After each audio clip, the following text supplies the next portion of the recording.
Tonight in Farmington Hills, veterans were helping veterans with a focus on mental health. It's part of an event called Suicide Awareness for Everyone, or SAFE. It's a community conversation that was held in Farmington Hills. Our Luke Laster joins us from City Hall, where he spoke with veterans about their time in the military and life after they returned home. Veterans leave behind a completely different life when they've concluded their time in the military. Happening in Farmington Hills, veterans and veteran groups both come together to talk about reintegrating into society and the mental health struggles that come with that.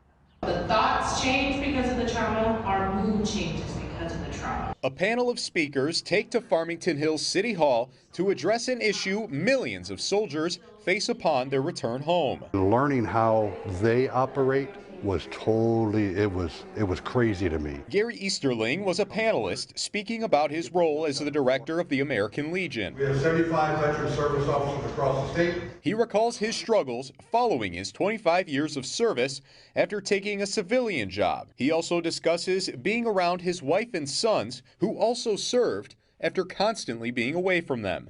I had a wife and 2 kids, so I had to learn how they lived, so that was the tough part, learning how to reintegrate back into the family.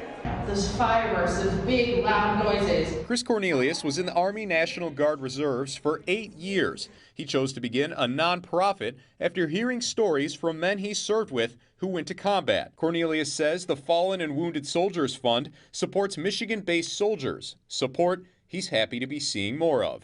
You find now there's more organizations out there to help in different ways. We kept roofs overhead, we kept food on the table, we kept kids fed, we kept diapers on kids. I mean, it was everything that they needed. We can get 10 people, we can get 150 people. And I always tell them, it don't matter what you do, it's how you do it and who you help. And Easterling says although he may be retired from the military, he'll continue to keep helping veterans during their times of need.